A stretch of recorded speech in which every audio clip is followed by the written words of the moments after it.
পম number campaign.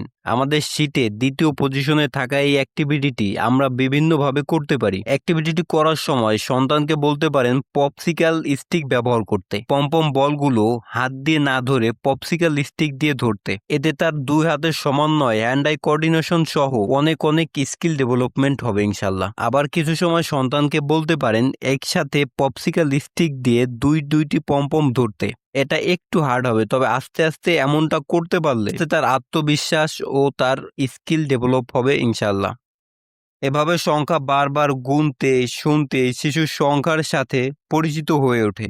এখানে অন্যতম গুরুত্বপূর্ণ আরেকটা বিষয়, শিশুর ফলাফলের চেয়ে তার চেষ্টা করার মানসিকতাকে বেশি প্রশংসা করতে হবে আমাদের। যখন সে নিজ গুণে সঠিক উত্তর খুঁজে পায় তখন তার আত্মবিশ্বাস ধীরে ধীরে বেড়ে ওঠে। 3 থেকে 6 বছর বয়সী শিশুর জন্য এটি একটি চমৎকার অ্যাক্টিভিটি।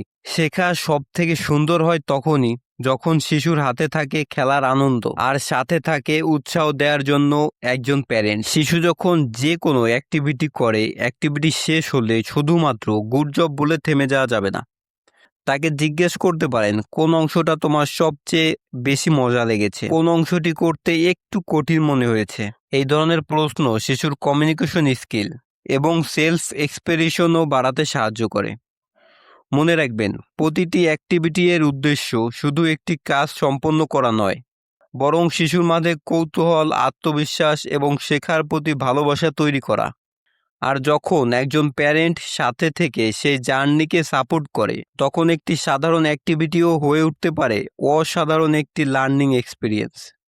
প্যারেন্টস মাঝে মাঝে অ্যাক্টিভিটির ইনস্ট্রাক্টর না হয়ে অবজারভার হওয়ার চেষ্টা করুন। শিশুর প্রতিটি কাজ লক্ষ্য করুন। সে কি পমপমগুলো গুনার সময় মনোযোগ ধরে রাখতে পারছে কিনা, সে কি মাঝপথে ডিস্টার্ব হচ্ছে কিনা, সে কি ভুল বুঝতে পারলে নিজে ঠিক করার চেষ্টা করছে। এই অবজারভেশনগুলো আপনাকে আপনার সন্তানের লার্নিং স্টাইল বুঝতে সাহায্য করবে।